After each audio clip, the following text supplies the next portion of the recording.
السلام علیکم ورحمۃ اللہ وبرکاتہ۔ الحمد للہ ان الحمد للہ نحمده ونستعینه ونستغفره ونعوذ باللہ من شرور انفسنا ومن سیئات اعمالنا من يهده الله فلا مضل له ومن يضلل الله فلا هادي له واشهد ان لا اله الا الله واشهد ان محمدا عبده ورسوله اما بعد فان خیر الحدیث کتاب اللہ وخیر الهدی هدی محمد صلی اللہ علیہ وآلہ آلہ وسلم وشر الامور محدثاتها وکل محدثۃ بدعہ وکل بدعۃ ضلالہ وکل ضلالۃ فی النار۔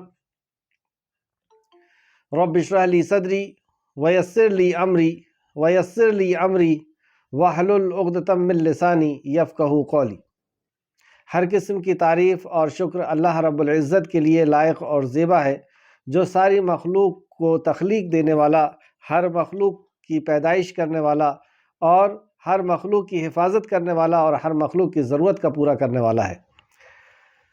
ہر قسم کی تعریف اور شکر صرف اور صرف اسی وحدہ لا شریک کے لیے لائق اور زیبا ہے۔ درود و سلام ہو انبیاء اکرام پر، جنہیں انس اور جن کی رشد و ہدایت کے لیے مبعوث فرمایا گیا، خصوصاً نبی مکرم رحمت للعالمین امام الانبیاء محمد صلی اللہ علیہ وسلم پر۔ معزز سامعین اکرام، آج سورہ محمد کی آیت نمبر 29 سے کلاس رہے گی۔ اللہ رب العزت سے دعا ہے کہ اللہ رب العزت ہمیں صحیح معنوں میں قرآن مقدس کو سیکھنے، اس پہ غور و فکر کرنے اور ایمان لانے اور عمل کے ساتھ لوگوں تک پہنچانے کی توفیق عطا فرمائے، آمین یا رب العالمین۔ اعوذ باللہ من الشیطان الرجیم۔ ام حسب الذین فی قلوبہم مرض ان لن یخرج اللہ ادغانہم، کیا ان لوگوں نے جن کے دلوں میں روگ ہے، جن کے دلوں میں بیماری ہے، یعنی منافقت کی بیماری، تو یہاں پہ منافقوں کے تعلق سے ذکر ہو رہا ہے، کیا ان لوگوں نے جن کے دلوں میں روگ ہے یہ سمجھ رکھا ہے کہ اللہ ان کے کینے ہرگز ظاہر نہیں کرے گا، یعنی ان کے دلوں کے اندر جو بیماری ہے اس کو ظاہر نہیں کرے گا، یہ مومنوں کو اسی طریقے سے گمراہ کرتے رہیں گے اور ان سے فائدہ اٹھاتے رہیں گے، ایسا ہرگز نہیں ہوگا۔ مومنوں کی بیچ میں ہی یہ منافق رہا کرتے ہیں، لیکن اللہ رب العزت احکام ایسے نازل کرتا ہے کہ جس کے نہ کرنے کی وجہ سے یہ پہچان لیے جاتے ہیں کہ یہ منافق ہے۔ جیسے مدینہ کے اندر جب جہاد وغیرہ کا حکم ہوتا تھا یا زکوٰۃ دینے کا حکم ہوتا تھا، اللہ کے دین کے لیے مال خرچ کرنے کا حکم ہوتا تھا، یا نماز کو صحیح وقت پہ پڑھنے کا حکم ہوتا تھا، تو یہ سستی کرتے تھے اور یہ پہچان لیے جاتے تھے۔ جہاد میں نہ جا کر کے قسمیں کھایا کرتے تھے اور یہ پہچان لیے جاتے تھے۔ اور یہ آج بھی ہے کہ مومنوں کے بیچ میں جب منافق رہا کرتے ہیں تو مومن جو واقعی مومن ہیں، جو علم والے ہیں، وہ ان کو پہچان لیتے ہیں اور ان سے محتاط رہتے ہیں۔ مقصد یہی ہے کہ ہم ان سے محتاط رہیں، ان کی چالوں سے، ان کے فریب سے، ان کے نقصان پہنچانے سے، کیونکہ منافق کا ایک مقصد یہ بھی ہوتا ہے کہ وہ دین کو نقصان پہنچائے، وہ مومنوں کو نقصان پہنچائے۔ تو یہاں اللہ نے فرمایا کیا ان لوگوں نے جن کے دلوں میں بیماری ہے، روگ ہے، یہ سمجھ رکھا ہے کہ اللہ ان کے کینے ہرگز ظاہر نہیں کرے گا؟ یہ اسی طریقے سے مسلموں کے بیچ میں رہ کر کے اور اپنے آپ کو مسلم سمجھتے رہیں گے یا مومن سمجھتے رہیں گے، ان کی اصلیت کبھی سامنے نہیں آئے گی۔ آیت نمبر 30، اور اگر ہم چاہتے تو یقیناً آپ کو وہ منافق دکھا دیتے، پھر آپ انہیں ان کے چہروں کے علامت سے ضرور پہچان لیتے، یعنی اللہ رب العزت نے ان کے چہرے پر یہ ظاہر نہیں ہونے دے رہا ہے، یعنی ان کے چہروں سے ہم ان کو نہیں پہچان سکتے۔ نبی کریم صلی اللہ علیہ وسلم کو فرمایا کہ آپ ان کے چہرے سے ان کو نہیں پہچانیں گے، کیونکہ اللہ رب العزت نے اس علامت کو ظاہر نہیں کیا ہے، اور یقیناً آپ انہیں گفتگو کے لب و لہجے سے پہچان لیں گے۔ لیکن نبی کریم صلی اللہ علیہ وسلم کو بتایا گیا کہ آپ جب وہ بات کرتے ہیں تو ان کے بات کرنے سے، ان کے لب و لہجے سے آپ ان کو پہچان لیں گے کہ یہ منافق ہے۔ منافق کی کئی صفات ہم ابھی تک پڑھ کر کے آ چکے ہیں، اور زیادہ تر صفت ہم نے سورہ بقرہ کی ابتدائی آیتوں میں پڑھی ہے، اور سورہ توبہ میں بھی ہم نے ان کی صفات دیکھے۔ تو یہ جب کوئی حکم نہیں پورا کر پاتے، اللہ رب العزت کے کسی فرمان کو پورا نہیں کر پاتے، تو اس کے لیے نبی کریم صلی اللہ علیہ وسلم کے پاس آ کر کے قسمیں کھاتے کہ ایسا ہو گیا تھا اور اس وجہ سے ہم نہیں گئے تھے اور ہم اللہ کی قسم سچے ہیں. تو ان کی زیادہ قسم کھانے کی وجہ سے، ان کی زیادہ چاپلوسی کرنے کی وجہ سے بھی یہ پہچان لیے جاتے تھے.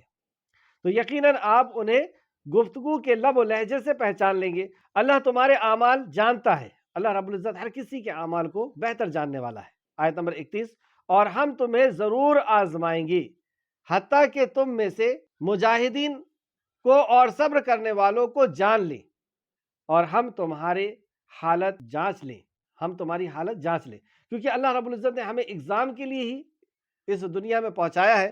اور اللہ رب العزت کا یہ، جیسے کہ اللہ کوئی حکم دے تو اس حکم کو ہم پورا کرتے ہیں یا نہیں کرتے ہیں، یا اللہ رب العزت کی طرف سے کوئی آزمائش آئے تو ہم اس پہ صبر کرتے ہیں یا نہیں کرتے ہیں. جیسے یہاں پہ جہاد کا حکم دیا گیا تو تم اس میں جاتے ہو یا نہیں جاتے ہو؟ نبی کریم صلی اللہ علیہ وسلم کی بات پر، نبی کے اعلان پر تم لبیک کہتے ہو یا نہیں کہتے ہو؟ تو مومن تو انتظار میں تھے کہ اللہ کے نبی کا کوئی حکم آئے، اور وہ کیسا ہی حکم کیوں نہ ہو. صحابہ اکرام اس حکم کو پورا کرنے کے لیے ہم وقت تیار رہا کرتے تھے. لیکن منافق، کیونکہ انہیں نبی مکرم کی بات کا یقین نہیں تھا کہ واقعی یہ اللہ رب العزت کے نبی ہیں، اور آپ نے جو فرما دیا وہ اللہ رب العزت کا فرمان ہے، اور ہم نے اگر آپ کے حکم کو پورا کر لیا تو اللہ ہم سے راضی ہو جائے گا اور ہم کامیاب ہو جائیں گے. تو ان کو یہ یقین نہیں تھا. بہرحال وہ اس بات کا انکار کرتے تھے اور اپنی جان بچانے کی کوشش، اور وہ دوسرا، وہ صبر بھی نہیں کرتے تھے. اور مومن کی یہ صفت ہوتی ہے کہ وہ صبر کرتا ہے. اور ہم تمہیں ضرور آزمائیں گے، تو اس میں اللہ رب العزت نے یہ کہہ کر کے کہ ضرور آزمائیں گے، تو ہمارے لیے بھی یہ بات ہے کہ ہمیں آزمایا جائے گا، ہمارے اوپر تکالیف ڈالی جائے گی کہ اب تم صبر کرتے ہو یا نہیں کرتے ہو.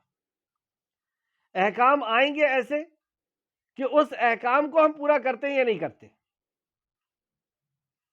جیسے نماز کا، روزے کا، حج کا، زکوٰۃ کا، اور بھی جو مطالبے ہیں دین کے لیے، وہ مطالبے سامنے آئیں گے، اور یہی آزمائش ہے کہ اس مطالبے کو تم پورا کرتے ہو یا نہیں کرتے، اور پھر اس پہ تم صبر کرتے ہو یا نہیں.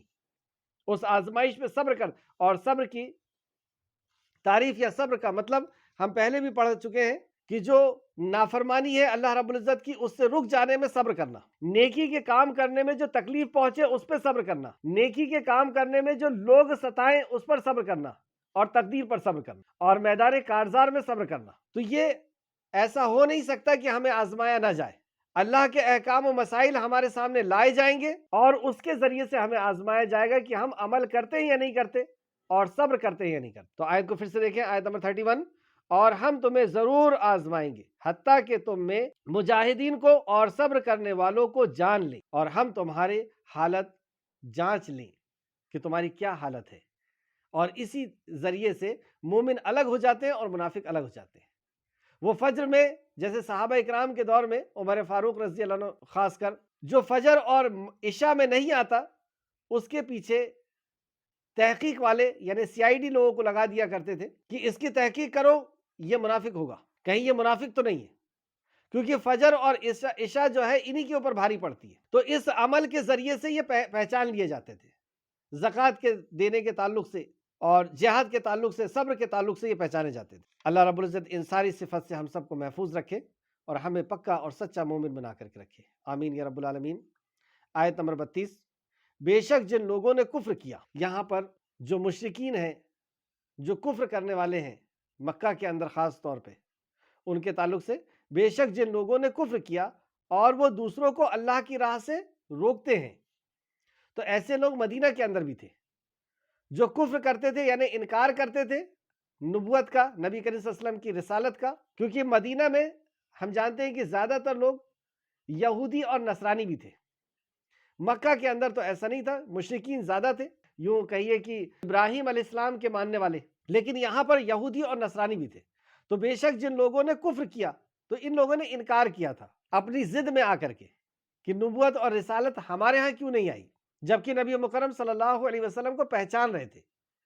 تو ان کے تعلق سے بے شک جن لوگوں نے کفر کیا اور وہ دوسروں کو اللہ کی راہ سے روکتے ہیں. تو ان کے کفر کرنے سے اور اللہ کی راہ سے روکنے سے کیا بگڑ گیا؟ کیا یہ روکنے میں کامیاب ہو گئے؟ اور یہ ہر دور میں ہوا ہے کہ انبیاء علیہ السلام کے مشن کو روکنے کی کوشش کی گئی، آپ کی دعوت و تبلیغ کو روکنے کی کوشش کی گئی، اور صحابہ اکرام کو ایمان لانے سے روکنے کی کوشش کی گئی۔ تو یہ ہر دور میں، یہ کسی دور میں کامیاب نہیں ہوئے، اور آج بھی یہ چیز ہوتی چلی آ رہی ہے کہ ایمان سے لوگوں کو روکنے کی کوشش کی جاتی ہے، دین سے لوگوں کو روکنے کی کوشش کی جاتی ہے۔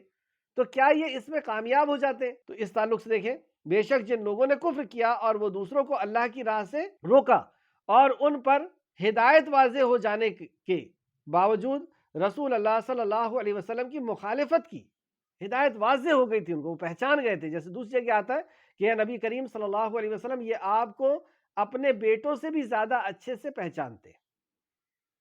یعنی باپ بیٹے کو جتنا اچھے سے پہچانتا ہے، بیٹا بھی باپ کو اتنے اچھے سے نہیں پہچان سکتا۔ تو اتنے اچھے سے یہ آپ کو پہچانتے ہیں کہ آپ ہی آخری نبی ہیں، لیکن اس کے بعد بھی یہ مخالفت کرتے ہیں آپ کی۔ وہ اللہ کا ہرگز کچھ بھی نہیں بگاڑ سکیں گے، وہ اللہ کا کچھ نہیں بگاڑ سکیں گے۔ یعنی ان کی جو کوششیں ہیں کہ اس چراغ کو یہ گل کر دیں، اس توحید کی شمع کو یہ بجھا دے، تو یہ اللہ کا دین ہے، اسے روشن اللہ رب العزت نے کیا ہے۔ اور اسی وقت سے جب یہ بات ہوئی، جاء الحق وزهق الباطل ان الباطل کان زہوقا، تو یہ تو ہوتا رہے گا۔ اور یہ کتنی ہی کوشش کر رہے ہیں، کتنی ہی جدوجہد کر لیں، یہ اس دین کو ختم نہیں کر سکتے، اس دین کو کوئی نقصان نہیں پہنچا سکتے، اور اللہ کا ہرگز کچھ نہیں بگاڑ سکیں گے، اور عنقریب وہ ان کے اعمال برباد کر دے گا۔ یہ دین کا تو کچھ نہیں بگاڑ سکے، لیکن ان کا خود بگڑ گیا کہ ان کے اعمال برباد ہو گئے، ان کی جو دوسری نیکیاں تھی وہ نیکیاں سب ختم ہو جائے گی۔ وجہ کیا ہے؟ کیونکہ انہوں نے اللہ کے نبی کا انکار کیا، اللہ کے نبی کی مخالفت کی،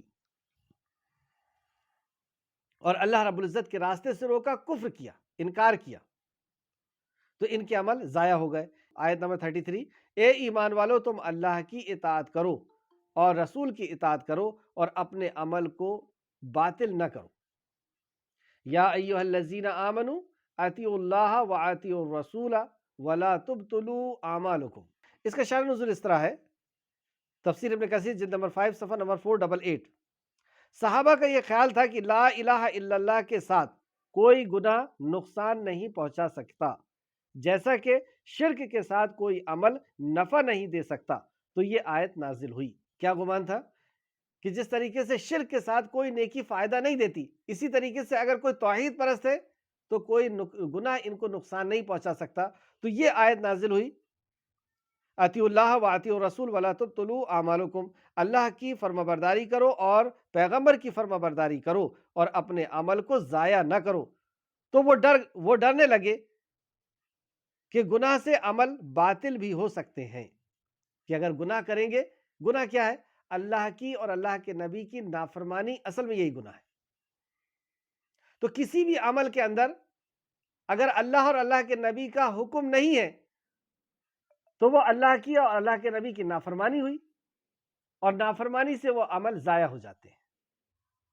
یعنی جس عمل پہ نبی کریم صلی اللہ علیہ وسلم کے حکم کی مہر نہیں ہے، آپ کا طریقہ نہیں ہے، وہ عمل گناہ ہو جائے گا اور وہ عمل باطل ہو جائے گا، وہ عمل قبول نہیں ہوگا۔ تو یہ عمل کی قبولیت کی ایک شرط ہے، جیسے ایمان عمل کی قبولیت کے لیے شرط ہے، اخلاص عمل کی قبولیت کے لیے شرط ہے، اسی طریقے سے نبی کریم صلی اللہ علیہ وسلم کا حکم، آپ کی سنت، آپ کی اطاعت، آپ کی فرما برداری عمل کی قبولیت کے لیے شرط ہے۔ جیسے کہ سیدہ عائشہ رضی اللہ عنہا بیان کرتی ہیں، رسول اللہ صلی اللہ علیہ وسلم نے فرمایا، جس شخص نے کوئی ایسا کام کیا جس کا ہم نے حکم نہیں دیا تو اس کا وہ عمل مردود ہے، وہ عمل برباد ہے، تباہ ہو جائے گا۔ مسلم شریف حدیث نمبر 1718۔ تو ہمیں چاہیے کہ ہم ہر عمل، جو بھی ہم عمل کرتے ہیں، اس کو ہم دیکھیں کہ اس میں اللہ کی، اللہ کے نبی کا حکم کی مہر ہے یا نہیں، نبی کا حکم ہے یا نہیں، آپ کی اطاعت ہے یا نہیں۔ اگر اطاعت نہیں ہے تو وہ عمل قبول نہیں ہوگا، اور وہ عمل کیا ہو جائے گا؟ وہ گناہ ہو جائے گا۔ اور گناہ کون سا؟ کس لیول کا گناہ؟ وہ شرک کے بعد والا گناہ، کہ وہ بدعت ہو جائے گا، وہ دین کے اندر نئی چیز کی ایجاد کرنا۔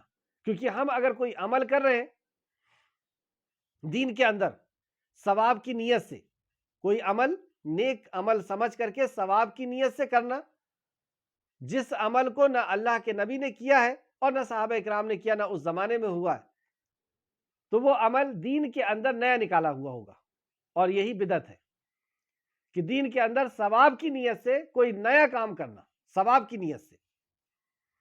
ایک تو ہوتا ہے سہولیت کے لیے کوئی کام کا کرنا، جیسے پہلے مسجدیں بنائی جاتی تھی تو کھجور کی چھالیں اس میں بچھا دی جاتی تھی، پتے لگا دیے جاتے تھے، کیونکہ اس دور میں ٹیکنالوجی اتنی آگے نہیں بڑھی تھی کہ سلیب بن سکتا ہو، سیمنٹ کا ایجاد نہیں ہوئی تھی،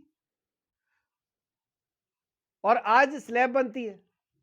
تو کوئی اگر یہ کہے کہ یہ بھی بدعت ہے تو یہ بدعت نہیں ہے، یہ دین کے اندر ثواب کی نیت سے نکالا گیا کام نہیں ہے، یہ ایک سہولیت ہے، کیونکہ اب زمینیں کم ہیں، ہوتے چلی جا رہی ہیں، تو اس کے اوپر دوسرا بنایا جائے گا، پھر تیسرا بنایا جائے گا۔ جیسے کچھ لوگ کہتے ہیں کہ پلین پہلے نہیں تھا حج کرنے جانے کے لیے، تو اب اس میں بیٹھنا گویا کہ بدعت ہو جائے گی، تو وہ اپنی بدعت کو چھپانے کے لیے اس قسم کی اگزامپلز دیتے ہیں کہ پہلے موٹر سائیکل نہیں تھی تو اب تم موٹر سائیکل میں مت بیٹھو، تم بدعت کرتے ہو، تو پہلے پلین نہیں تھا تو اب تم پلین میں مت بیٹھو، تم اگر بدعت بولتے ہو تو تم پنکھا مت لگاؤ مسجد کے اندر کیونکہ یہ نیا کام ہے۔ تو اصل میں یہ لوگ بدعت کی پریبھاشا کو، بدعت کی تعریف کو نہیں سمجھ پا رہے۔ بدعت کب ہوگا؟ جب ہم کوئی عمل دین کے اندر ثواب کی نیت سے کریں، دین کے اندر ثواب کی نیت سے کریں، جبکہ وہ کام اللہ کے نبی نے نہیں کیا، تب وہ بدعت ہوگا۔ جو اس آیت کے اندر بتایا گیا کہ تم اللہ کی اطاعت کرو، اللہ کے نبی کی، اور اپنے عمل کو برباد مت کرو، تو ہم عمل کون سا کر رہے ہیں؟ ثواب کی نیت سے کوئی عمل کر رہے ہیں کہ وہ عمل قبول ہو جائے اللہ کی بارگاہ میں۔ تو وہ اللہ کی بارگاہ میں کب قبول ہوگا؟ جب اس میں نبی کریم صلی اللہ علیہ وسلم کے طریقے کی، آپ کے حکم کی، آپ کے آرڈر کی سیل ہوگی، مہر ہوگی، اور ورنہ وہ ایک نئی چیز ہوگی، اور دین اور شریعت نبی کریم صلی اللہ علیہ وسلم کے اوپر نازل ہو چکی ہے اور کمپلیٹ ہو چکی ہے۔ اکملت لکم دینکم، کہ اللہ رب العزت فرما دیا کہ ہم نے اس دین کو نازل کیا اور اس کو مکمل کر دیا، اس دین کو دین ہونے کی حیثیت سے پسند کر لیا اور اس کو مکمل کر دیا۔ تو گویا کہ دین کے اندر کوئی نئی چیز ثواب کی نیت سے ایڈ کرنا، داخل کرنا، تو ابھی دین کمپلیٹ نہیں ہوا ہے، اور جس نے یہ ایجاد کیا ہے گویا کہ 31واں پارہ نعوذ باللہ اس کے اوپر نازل ہو رہا ہے کیا؟ دوسرا یہ کہ کیا یہ نیک کام نبی کریم صلی اللہ علیہ وسلم نے بتانا بھول گئے نعوذ باللہ، یا آپ نے چھپا لیا، یا اس خیر کے کام سے جو ابھی ایجاد کیا گیا ہے اس سے صحابہ محروم رہ گئے؟ اور ایسی کئی باتیں، سوال پیدا ہوں گے جس کا کوئی جواب نہیں۔ کیا نبی مکرم نے خیانت کی نعوذ باللہ کی اس عمل کو نہیں بتائے؟ تو ہر وہ خیر کا کام جو ہمارے لیے اللہ کو راضی کرنے کے لیے ضروری تھا وہ رسول کریم صلی اللہ علیہ وسلم نے بتا دیا۔ آپ نے حجۃ الوداع میں اقرار بھی کروا دیا، کیا میں نے اللہ رب العزت کا پیغام تم تک نہیں پہنچا دیا بغیر گھٹا بڑھا کے؟ تو سارے صحابہ نے کہا یا رسول اللہ آپ نے بغیر کسی اس کے ہم تک اس پیغام کو پہنچا دیا۔ تو آپ نے انگلی کا اشارہ آسمان کی طرف کر کے کہا کہ اللہ تو گواہ رہے۔ تو نبی کریم صلی اللہ علیہ وسلم نے سارا کی سارا پیغام، جتنی بھی خیر و برکت کی تھی، جتنے بھی فائدے کے تھے، وہ سب بتا دیے ہیں۔ اب کسی کو اس کے اندر کوئی نئی چیز ایڈ کرنے کی ضرورت نہیں۔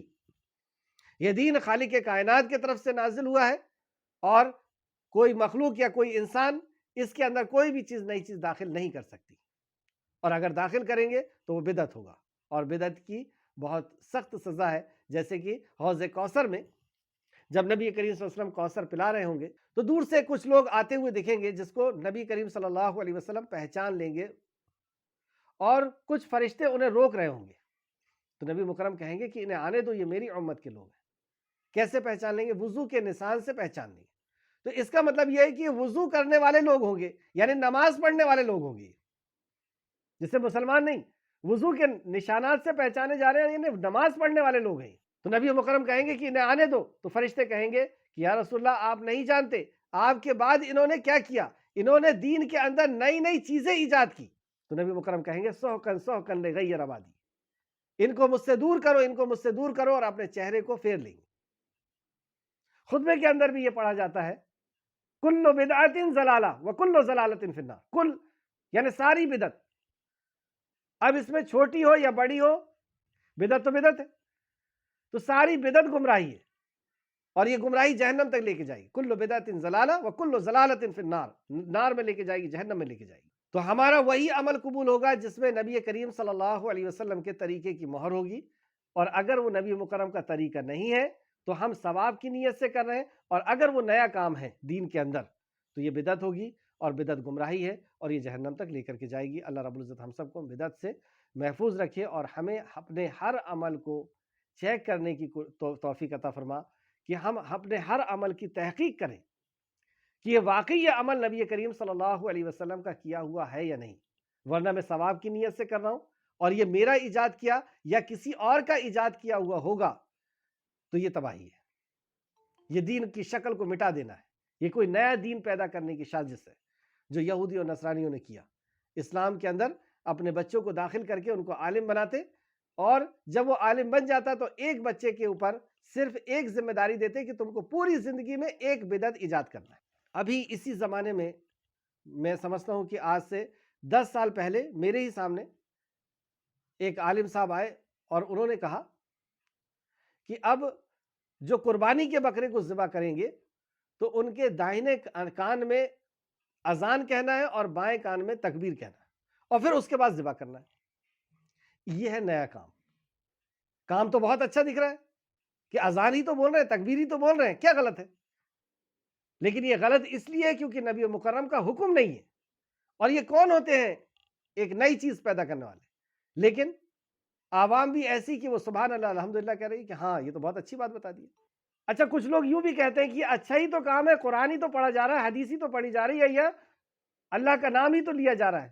تو مغرب کی نماز 3 رکعت ہوتی ہے، اس کو 4 رکعت کر لیں، 2 سجدے بڑھ جائیں گے، 1 قیام بڑھ جائے گا، 1 رکوع بڑھ جائے گی. کیا غلط ہے؟ اللہ ہی کا تو کلام پڑھا جا رہا ہے. کیا کر سکتے ہم 4 رکعت؟ نہیں. اچھا دکھ رہا ہے لیکن نہیں کر سکتے کیونکہ رسول اللہ صلی اللہ علیہ وسلم نے نہیں کیا. سلام پھیرتے ہم السلام علیکم ورحمۃ اللہ نماز میں، کیا کوئی وعلیکم السلام بولتا ہے مسجد کے اندر؟ کوئی نہیں بولتا. کیوں نہیں؟ کہ جبکہ سلام کا جواب دینا تو ضروری ہے. رسول اللہ صلی اللہ علیہ وسلم نے، صحابہ اکرام نے نہیں دیے، اس لیے ہم نہیں دے سکتے. اذان ختم ہوتی ہے آدھے کلمے پر، اشہد ان لا الہ الا اللہ، کیا اسے پورا کر سکتے ہیں؟ تو جو چیز جہاں پر جتنی کہی گئی ہے نبی کریم صلی اللہ علیہ وسلم کے ذریعے سے ہم اتنا ہی وہاں پر کر سکتے ہیں، اس کے آگے ہم نہیں کر سکتے. 5 وقت کی نماز 6 وقت کی ہم نہیں کر سکتے، اس کو فرض 5 ہی وقت کی رہے گی. تو اللہ رب العزت ہم سب کو بدعت سے محفوظ رکھے. اور بدعت ایک اپنے آپ میں ایک بہت سنگین جرم ہے، یعنی یہ شریعت سازی ہے، شریعت کا بنانا ہے، اور شریعت اللہ رب العزت کی طرف سے نازل ہوئی ہے، یہ دین اللہ کی طرف سے نازل ہوا ہے. اللہ ایسے کبیرہ گناہ سے ہم سب کو محفوظ رکھے اور اپنے ہر عمل کی تحقیق کرنے کی اللہ ہمیں توفیق عطا فرمائے. آمین. آیت نمبر 34. بلا شبہ جن لوگوں نے کفر کیا یعنی انکار کیا اور دوسروں کو اللہ کی راہ سے روکا، پھر وہ اس حالت یعنی کفر میں مر گئے تو اللہ انہیں ہرگز نہیں بخشے گا.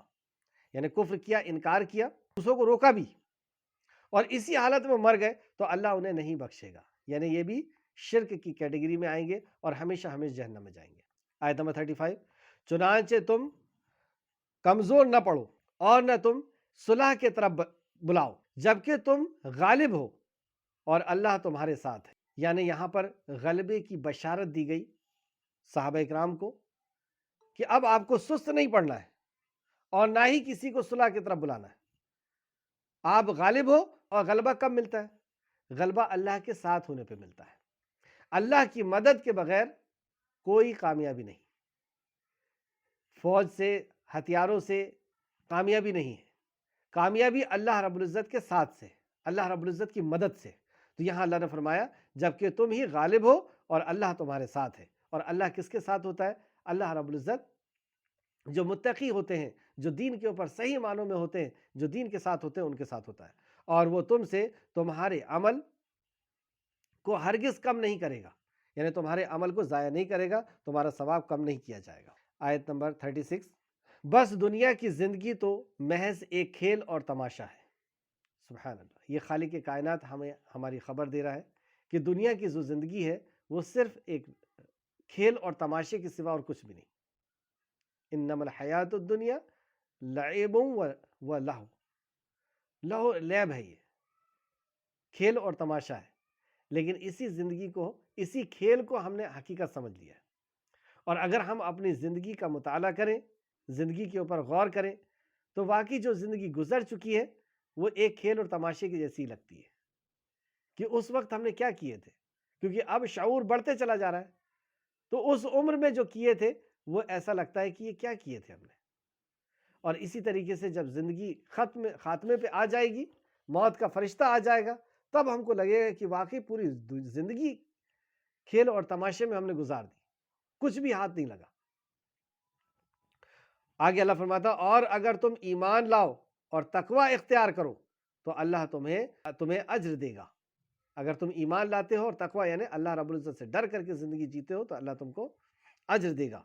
اور وہ تم سے تمہارا تمام مال نہیں مانگتا. اگر اللہ تم سے تمام مال کا سوال کرے پھر وہ اس پر اصرار کرے تو تم بخل کرو گے اور تمہارے کینے نکال باہر کرے گا. اگر اللہ رب العزت پورا مال تم سے مانگ لے دین کے لیے یا اپنے حکم کو پورا کرنے کے لیے، اللہ کے حکم کو پورا کرنے کے لیے، اور اس سے تمہارا بخل وہ نکالنا چاہتا ہے، جیسے قتادہ فرماتے ہیں تفسیر ابن کثیر میں، مال کا نکالنا یہ کینے کو نکالنے کے برابر ہے. جب کوئی شخص مال نکال کر کے دیتا ہے تو اس سے اس کا کینہ دھلتا ہے. آیت نمبر 37 اگر اللہ تم سے تمام مال کا سوال کرے پھر وہ اس پر اصرار کرے تو تم بخل کرو گے، یعنی تم کنجوسی کرو گے، تم مال نہیں نکالو گے، اور وہ تمہارے کینے نکال باہر کرے گا. آیت نمبر 38 سنو تم تو وہ لوگ ہو کہ تمہیں دعوت دی جاتی ہے کہ تم اللہ کی راہ میں خرچ کرو، پھر تم میں سے بعض وہ ہیں. اللہ کی راہ میں خرچ کرو سے مراد کیا ہے؟ اللہ کے حکم پر خرچ کرو. اللہ نے جہاں خرچ کرنے کا کہا ہے وہاں پہ خرچ کرو، جیسے والدین پہ خرچ کرو یا اپنی اولاد پہ خرچ کرو یا رشتہ داروں پہ خرچ کرو، یتیموں، مسکینوں، مسافروں پہ خرچ کرو. جہاں جہاں پر بھی اللہ رب العزت نے کہا اللہ کے دین کو لوگوں تک پہنچانے کے لیے خرچ کرو، اللہ کے کلمے کو بلند کرنے کے لیے خرچ کرو. تو جہاں پہ اللہ رب العزت نے خرچ کرنے کا کہا ہے یہ اللہ رب العزت کی راہ ہے. یہاں فرمایا سنو تم تو وہ لوگ ہو کہ تمہیں دعوت دی جاتی ہے کہ تم اللہ کی راہ میں خرچ کرو، پھر تم میں سے بعض وہ ہیں جو بخل کرتے ہیں، یعنی کنجوسی کرتے ہیں. بعض ایسے ہیں، سبھی نہیں کرتے. اللہ رب العزت کے حکم کے مطابق لوگ خرچ بھی کرتے ہیں. زکوٰۃ کا جو مصارف ہے اس مصارف میں اتنی رقم کو وہ خرچ کرتے ہیں، لیکن کچھ لوگ بخل کرتے ہیں. اور جو بخل کرتا ہے تو بس وہ اپنے آپ سے بخل کرتا ہے، تو وہ اپنے آپ سے کنجوسی کر رہا ہے. کیسے؟ کیونکہ جو اللہ کے راستے میں دے رہا ہے، اللہ کے حکم سے جو خرچ کر رہا ہے، اللہ رب العزت اس کو بڑھا کر کے واپس کرتا ہے. اللہ اس کے مال کو ضائع نہیں کرتا، ختم نہیں کرتا. جبکہ جو زکوٰۃ نہیں دیتا ہے اس کا مال ضائع ہوتا ہے، اس کا مال برباد ہوتا ہے. لیکن جو اللہ رب العزت کے راستے میں دیتا ہے تو گویا کہ وہ اللہ اس مال کی اس نے حفاظت کر لی. جتنے مال کی اس نے زکوٰۃ دے دی اتنے مال کی اس کی حفاظت ہو گئی. اور آپ دیکھیں گے کہ زکوٰۃ دینے والے کی زکوٰۃ ہمیشہ بڑھتے چلے جاتی ہے، الا یہ کہ کوئی کسی کی تقدیر میں ہی اللہ رب العزت نے کچھ ایسا معاملہ لکھا ہو. تو زکوٰۃ دینے سے یا اللہ کے راستے میں خرچ کرنے سے مال کو اللہ رب العزت بڑھاتا ہے اور اس سے مال کو پاک بھی کرتا ہے، کیونکہ اس کا حق دے دیا گیا. اور یہ اس کے بعد اللہ رب العزت فرماتا ہے اور اللہ بے نیاز ہے اور تم محتاج ہو. کیوں آئی یہ بات کہ اگر اللہ رب العزت نے تمہیں دولت سے نوازا ہے تو تم جن کا وہ حق ہے انہیں دے دو، اور یہ مال تمہارا نہیں ہے، تم تو فقیر ہو. اللہ رب العزت غنی ہے، واللہ الغنی، اللہ غنی ہو، وانتم الفقراء، اور تم فقیر ہو. تمہیں اللہ رب العزت نے دیا ہے، یہ تمہارا نہیں ہے، کسی اور کا حق ہے یہ، اور تمہیں دے کر کے آزما رہا ہے کہ تم اس کا حق ادا کرتے ہو یا نہیں کرتے ہو. اور اس سے لے کر کے یا اس کو نہ دے کر کے بھی اللہ رب العزت اسے آزما رہا ہے کہ اللہ رب العزت نے اسے نہیں دیا، یہ اپنی تقدیر پر راضی رہتا ہے یا نہیں رہتا، یہ حرام سے اس کو حاصل کرنے کی کوشش کرتا ہے یا حلال سے ہی وہ حاصل کرتا ہے.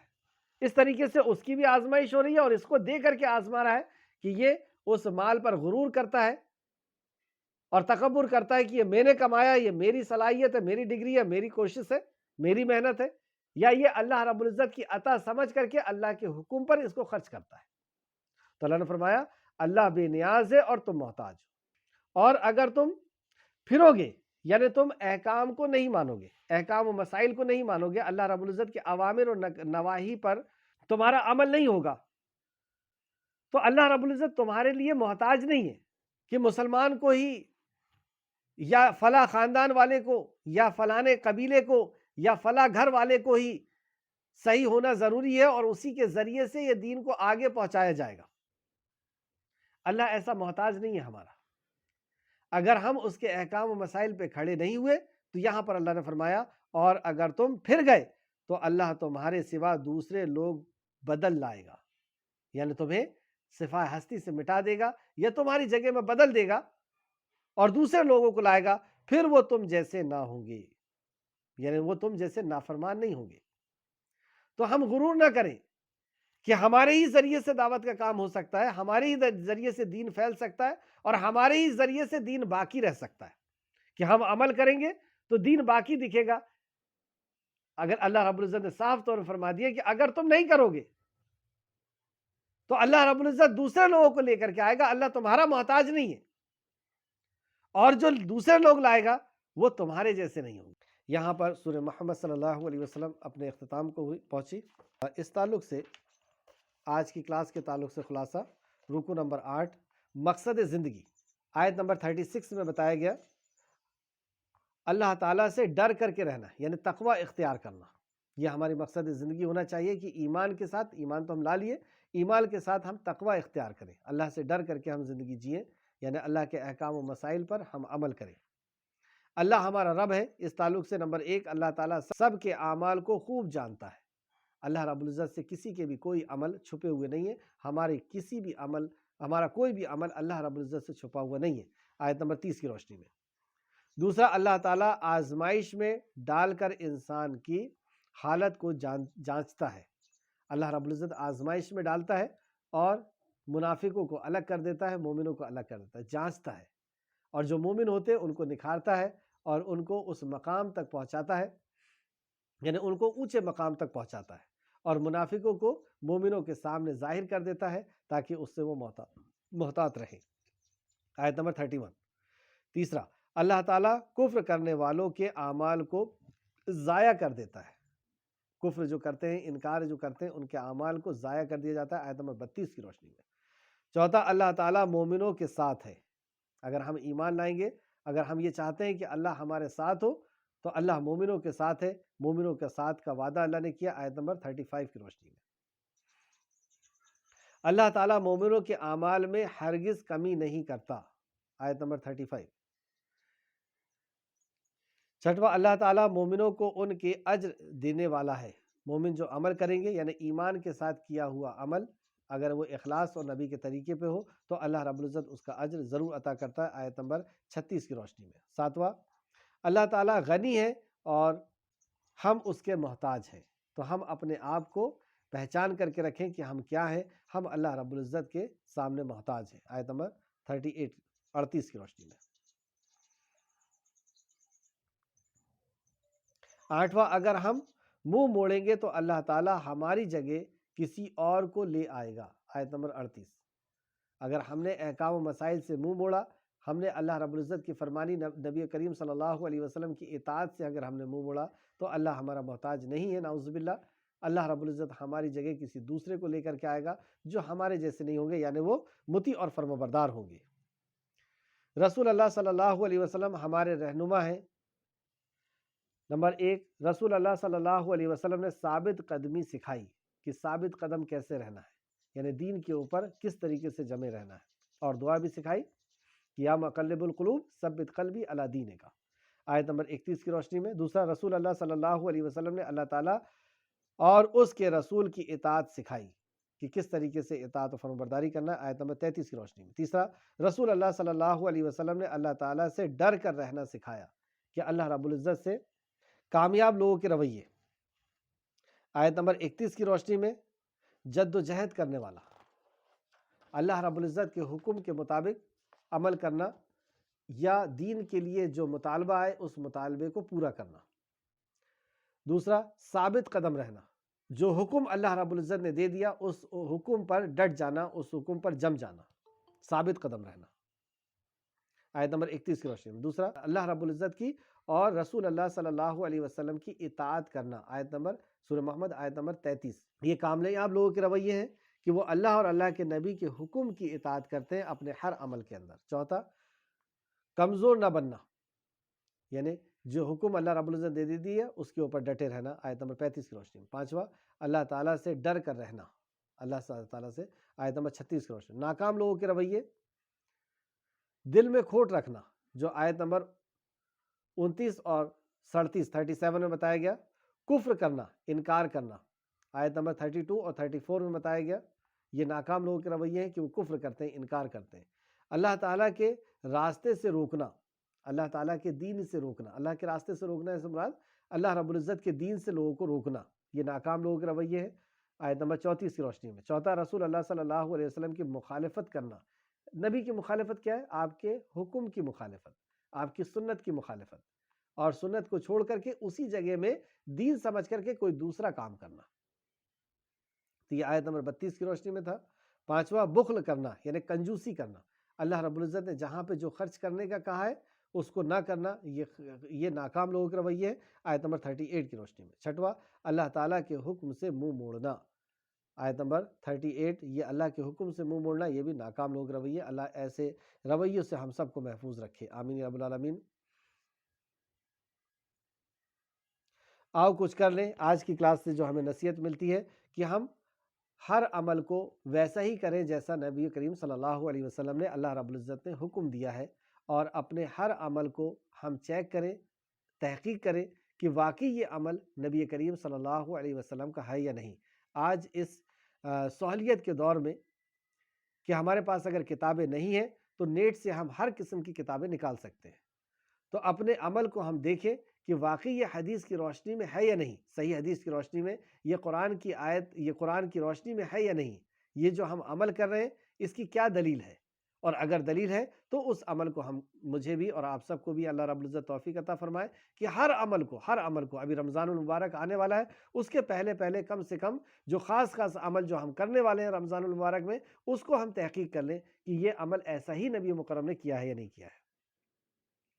دوسرا، اور اللہ تعالیٰ کی راہ میں مال خرچ کرنے کی بخل سے بچنا ہے انشاءاللہ تعالیٰ، یعنی کنجوسی سے بچنا ہے، جہاں پہ کیونکہ اللہ رب العزت کا وعدہ ہے کہ جب بندہ اللہ کے راستے میں خرچ کرتا ہے تو اللہ رب العزت اس کو بڑھا کر کے دیتا ہے، اور کئی گنا تک بڑھا کر کے دیتا ہے اللہ رب العزت، جیسے گیہوں کے دانے کی مثال دے کر کے اللہ رب العزت سورہ بقرہ میں فرمائی۔ منزل کہاں ہے ہماری؟ اس کلاس کے دوران کیا ہمارے ذہن میں یہ بات آئی، کیا میں نے ثابت قدم رہنے کا ارادہ کر لیا ہے کہ اب جو حکم پر میں آ گیا ہوں اس پہ مجھے ثابت قدم رہنا ہے؟ دوسرا، کیا میں نے اللہ تعالیٰ اور اس کے رسول کی اطاعت کرنے کا ارادہ کر لیا ہے؟ کیا میں نے دل کے کھوٹ سے حقیقت کو سمجھنے کا ارادہ کر لیا ہے؟ کیا میں نے بخل سے بچنے کا ارادہ یعنی کنجوسی سے بچنے کا ارادہ کر لیا ہے؟ آخر، کیا میں نے اللہ تعالیٰ اور اس کے رسول کی مخالفت سے بچنے کا ارادہ کر لیا ہے؟